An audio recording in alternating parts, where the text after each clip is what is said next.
Microsoft Excel में अब हम यहाँ पर मार्कशीट किस तरह से बनाते हैं यह देखेंगे। सबसे पहले हम यहाँ पर मार्कशीट यह शब्द टाइप कर देते हैं। अब हम यहाँ पर मार्कशीट यह शब्द टाइप कर रहे हैं। अब हम यहाँ पर एंटर की प्रेस करते हैं। एरो की मदद से हम इस वक्त A6 इस सेल में आते हैं। यहाँ पर नेम टाइप करते हैं।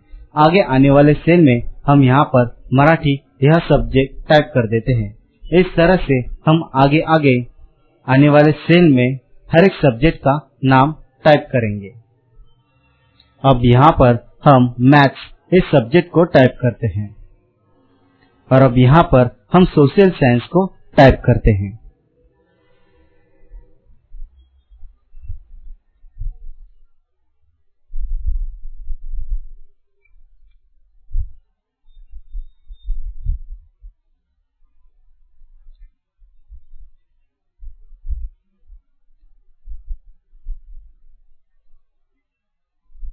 हम यहाँ पर अब टोटल टाइप करते हैं।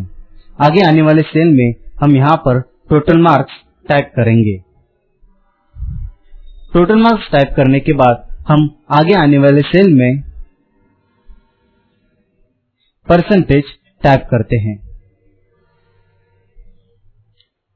अब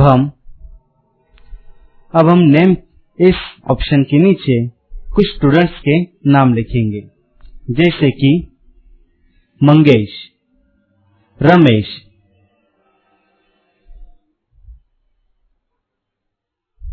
और अब हम मराठी इस सब्जेक्ट में कुछ उनके मार्क्स लिखेंगे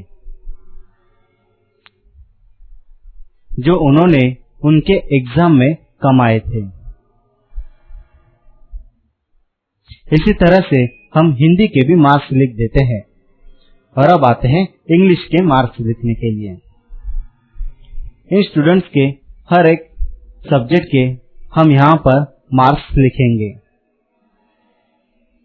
मैथ्स के मार्क्स लिख रहे हैं।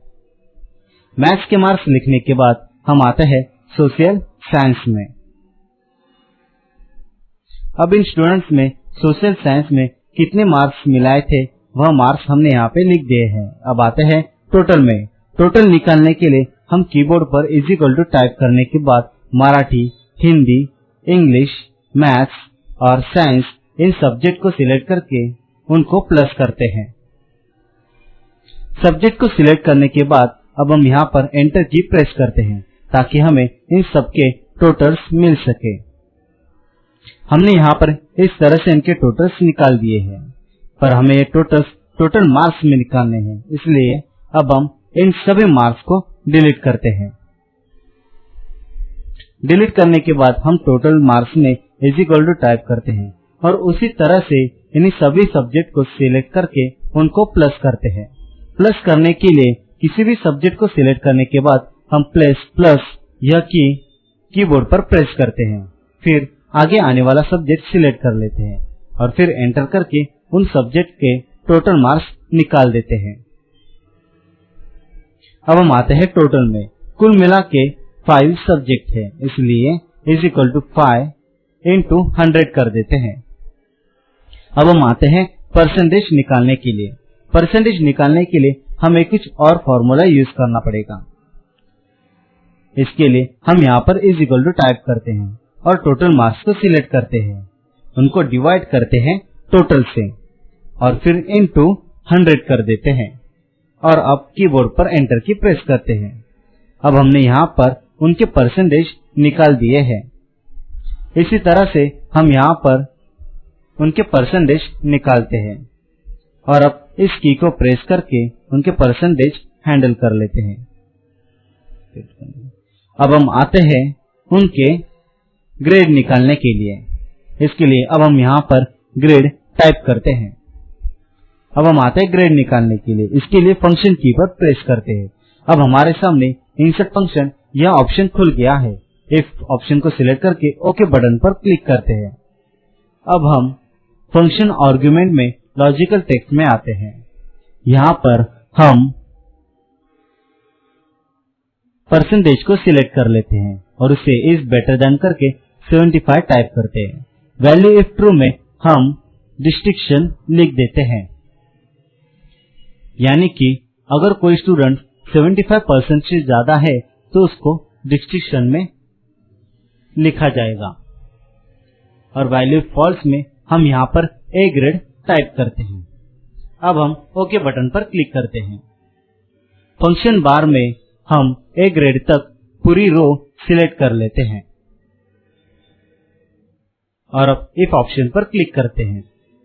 हमारे सामने फंक्शन आर्गुमेंट या डायलॉग बॉक्स फिर से खुल जाता है।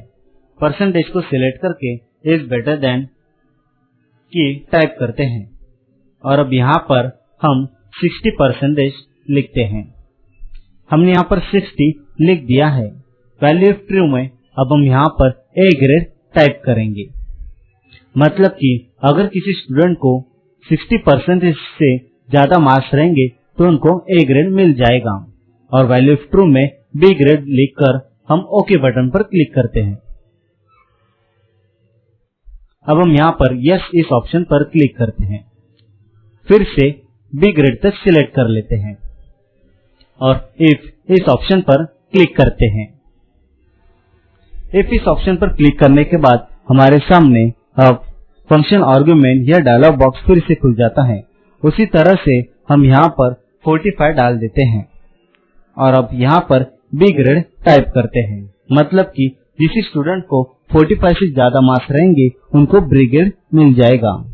और फिर नीचे वैल्यू फॉल्स में C ग्रेड टाइप करके ओके बटन पर क्लिक करते हैं। यहाँ पर यस ऑप्शन पर क्लिक कर देते हैं। अब हमारा यह फॉर्मूला पूरी तरह से टाइप हो चुका है। अब हम उसको नीचे की तरफ अप्लाई करने के लिए इसी तरह से उसे नीचे की तरफ खींच देते हैं।